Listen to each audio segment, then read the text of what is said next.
Hey everybody, what's up? Hope you guys have been keeping safe and doing well. The story so far? I am on a 1,500-mile trip through the northern half of the Pacific Coast Highway, and I've just reached Crescent City. And that was after a ride which was amazing but mixed with brilliant sunshine and freezing cold winds. If you missed the previous episodes, just check the description and I'll leave some links in there for you.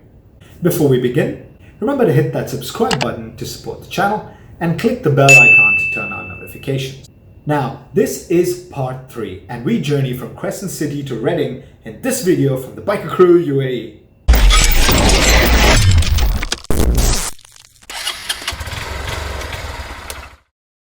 After a great breakfast at the Lighthouse Inn and a quick stop for gas, I was back on the road. It was still cold as I left Crescent City and headed up into the mountains. The smell of the forest, coupled with a fresh morning air, was invigorating.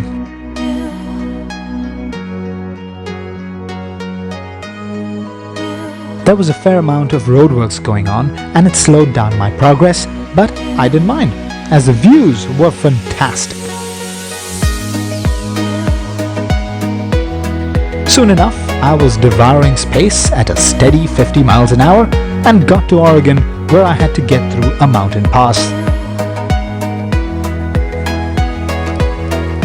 The sun was finally out as I began the climb up through the pass. As it was the month of May, I was surprised to see snow, and there seemed to be more of it the higher I climbed.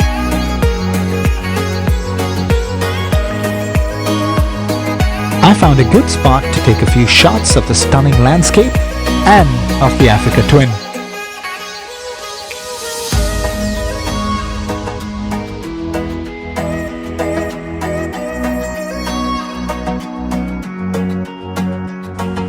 I said earlier how the amount of snow seemed to be getting more and more as I rode higher.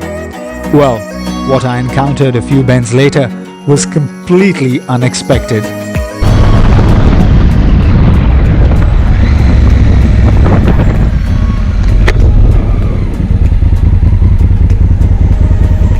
Nice bike. Thank you. I'd say the same.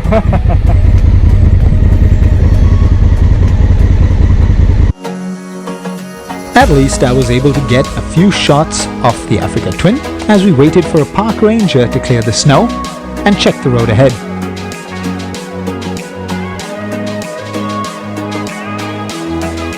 We waited in vain though, as he reported that the road ahead was impassable.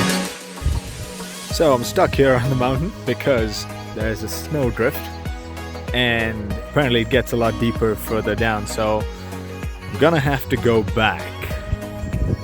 But at least I got company, and there's another Africa Twin. Hey.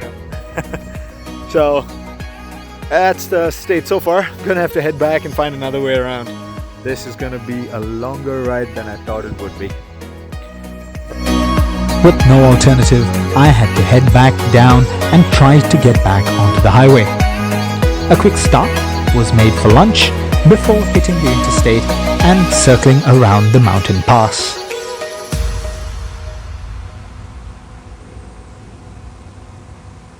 Once on the interstate, I was able to make good time. Although the scenery was not as pretty as what I had seen up in the mountains, it was still rather enjoyable. The sun was holding its own in the middle of a gorgeous blue sky, and the rolling hills seemed to stretch out to infinity. I was no longer a lone rider.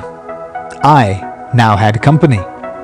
I was fortunate to meet two of the nicest people when I was stuck at that snowdrift. A short conversation later, we were comparing routes and realized that we were on the exact same route plan. So that was the end of me lone wolfing it through the west. We had become a pack, a small pack of just the three of us, but a pack none the same. Did it matter that they were on a BMW GS and not an Africa Twin? Hell no. I've always said, it doesn't matter what you ride, all that matters is that you ride. I guess it's just a biker thing. So ladies and gentlemen, meet Dainese and Stephanie.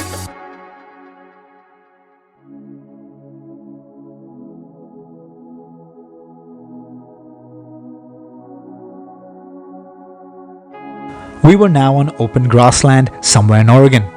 As much as I would have loved to have ridden through that mountain pass, this new route was not too bad at all.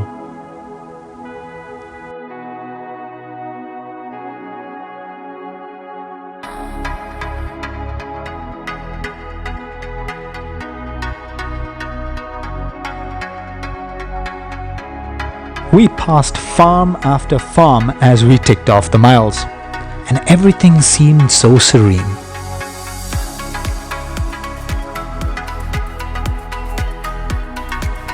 I must say it was fun riding in the pack, passing each other every now and then and keeping an eye out for each other as well.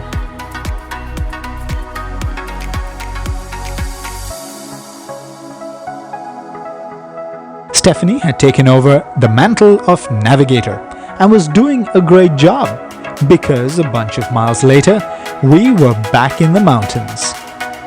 The road was amazing and I was loving the Africa Twin on those twisties. This is the perfect time to talk about the handling. She responds to the slightest pressure on the handlebars and dips in and out of the turns with ease. I almost felt like I was on a 600 Supersport. The vast amount of low-end torque also helps a lot with powering out of corners. We had to stop by a stream that was running along the side of the road.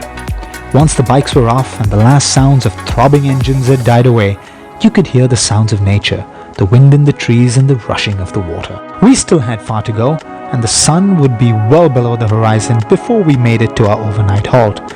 But this is where the video ends, in the dying light at the end of the day. Next time, we head to the biggest little city in the world, Reno. Thanks for watching. As always, ride safe, and I'll see you on the road.